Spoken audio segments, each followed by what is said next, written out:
I got minutes before I have to be in there. I already bought my ticket, and that's a strange thing to say because I really didn't buy my ticket. Guys, take advantage of these rewards points, man. This is the second free movie that I've seen, and I'm not really seeing a movie. And this is the only reason I'm actually going to this. Do you remember, it was maybe a year ago, 2 years ago, maybe even 3 years ago, I went to see the 35th anniversary of the release of the Transformers theatrical movie, the cartoon movie, not the Michael Bay movie, but the cartoon movie.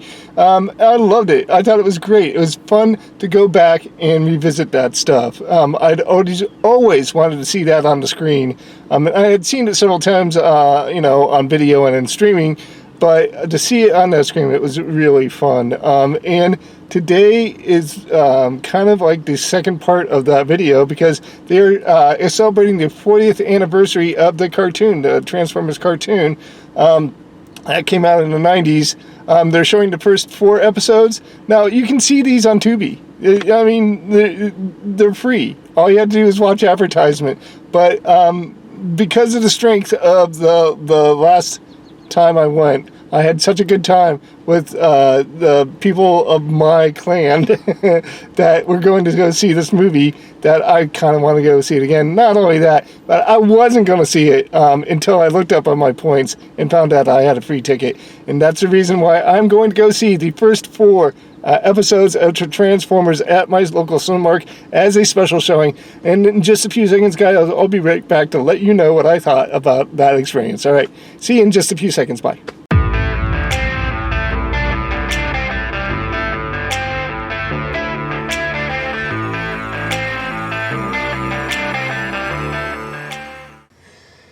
Guys, I just got on watching the 4 episodes that they showed us.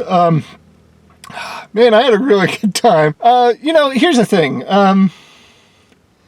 I've seen those cartoons more than once. In fact, there were a couple lines that I actually knew in those. I've seen them many, many, many times. And like I said, they're on Tubi, so I've watched them, not recently, but I have watched them in the past, and I know them quite well. Here's the thing that was cool about this showing right here is, first off, there's a bunch of me's in there. It seemed like it was a a swath of ages, right?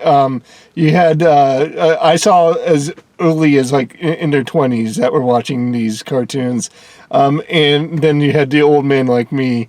The people in front of me looked like a family, so it was an old man like me, and then his kids, I'm guessing, and that's a lot of what was going on in there, and it was really cool. It's really fun to kind of. I love the theater experience, and not only it was that a theater experience, but there was a lot of like-minded people in that theater. So we were all there to celebrate and to enjoy a cartoon that came out 40 years ago. And I'm going to go ahead and talk about that cartoon in just a second, but I want to talk about the experience they formed around it. It was really kind of fun, and kind of not fun at the same time, and I'll explain that.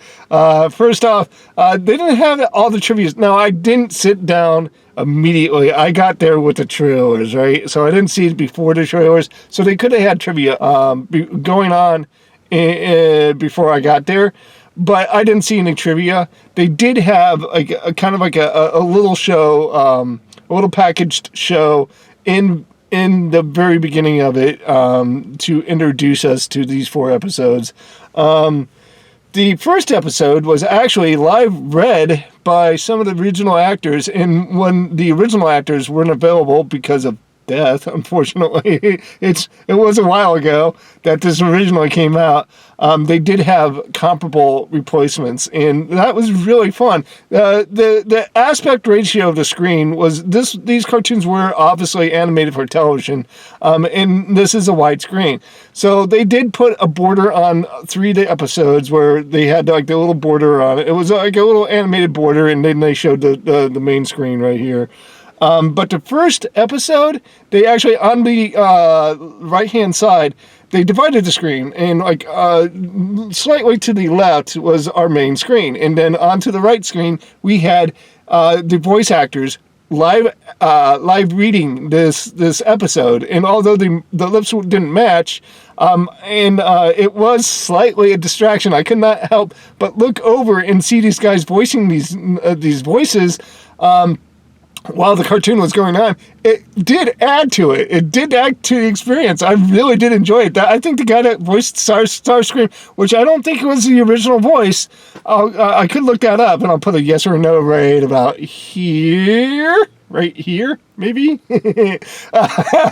But he was cool. He was super cool. And the super cool thing was, I'm pretty sure that the guy that played Optimus Prime in the live reading was the original guy that did the voice for Optimus Prime. But it was basically John Wayne. It was basically John Wayne's voice, a little exaggerated to fit, to fit the Optimus Prime character. But to see him voicing that character, it was really fun. And then after that episode, they played some kind of like gag reels where the voice actors would steal lines and try to make each other crack up. And that was super fun. It was super cool.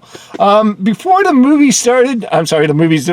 episode started, they did try really hard to sell us on not only the new cartoon that was premiering on Paramount Plus, but all the toys. But that just added to the experience. It was a shameful commercial, but it was still pretty cool to see the new toys that were coming out, and like maybe a 15-second segment of the new cartoon that was coming out. It looks trashy. It looks bad. It looks like it's geared for the younger audience, which is not me.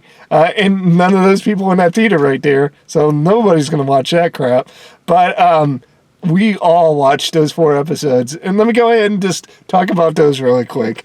Man, here's what I really want to say.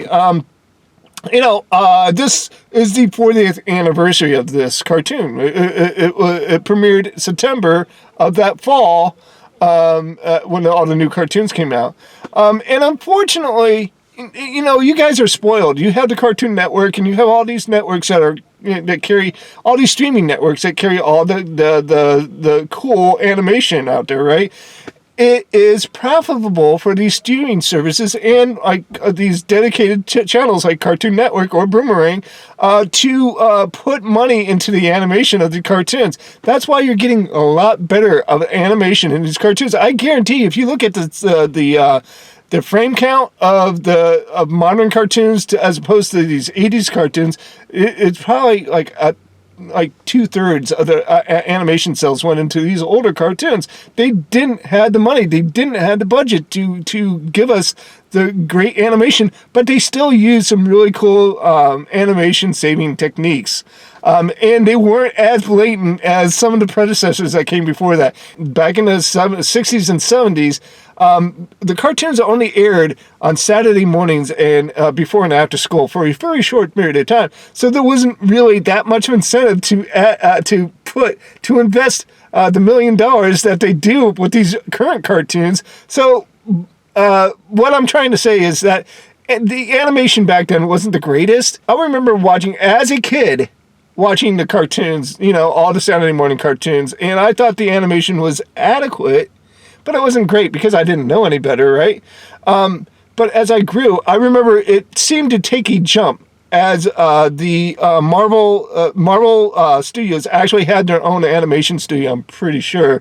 And they did a lot of the earlier 80s cartoons, like, for instance, Spider-Man and His Amazing Friends, I believe, was the same studio as the Transformers and G.I. Joe. They were all Marvel Animation Studio animated series, right? And they were pretty decent for its time. I think it actually took a jump in quality, and I really loved the animation of these cartoons. Now, looking back on them now, and they're not the greatest animated cartoons in the world compared to the modern animation that we're watching now. But they were still leaps and bounds above anything that had come before it, and I loved them. So I nostalgically loved these cartoons in this animation style. The character design of these they're flawless. They've been tested by time. So like these cartoons are awesome. I love them. And even though I have seen them many, many times, watching them voiced those characters in real time, it kind of brought a tear to my eye, and it made those cartoons new for me again. And I really, really, really enjoyed the first half of this. And then when the second through the fourth, they didn't have the voice actors voicing those characters, so it took away from that uniqueness of it. And then we were just kind of watching these 40-year-old cartoons as a group, and you could tell the people became listless and kind of started moving in their chairs. I think it ended exactly at the right time. I think 4 episodes was just the right amount of time to ask us to consume those poorly animated cartoons and not make us tired of them, right?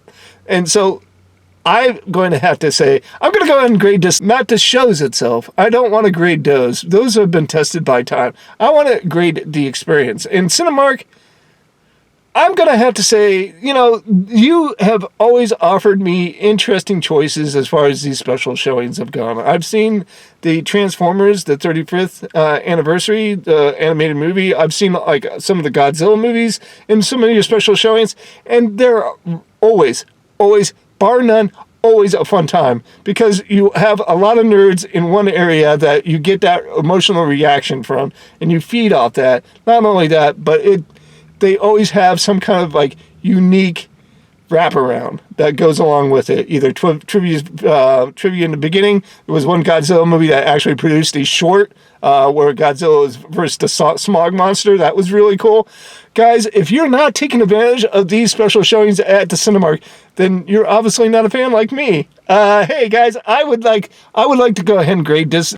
Truthfully, I was a little bored. So maybe a truthful grade on it was maybe 85%, but I enjoyed the crap out of it. And 85% for this experience was still, if you guys aren't watching your calendar for your Cinemarks, then you're missing out. You are just basically missing out. There are some really cool, like they're showing the Spider-Man movies right now. All of them. They're showing the original prequel Star Wars movies, which I'm not a fan of. But if you're a fan, then I support you completely, because, I'm not going to yuck somebody else's yum. Pure and simple. If you love the prequels for Star Wars, then go and see them. Support that. Just to show your support. I love these special showings. That's it. I love this. I love movies. I love being at the Cinemark. That's it. 85 for this experience alone is the best I'm going to give this experience. Other than that, it's still summer. I'm still going to go see the summer movies. Someday you're going to see not the Cinemark background, but the drive-in background. Someday I'm going to be reviewing 2 different movies, but until then, I'm going to stick with my Cinemark, and I'm going to be watching this crap right here, because I had a really good time. Guys, that's it. I do want to wish everybody peace. Montane, I'll talk to you guys later, and goodbye.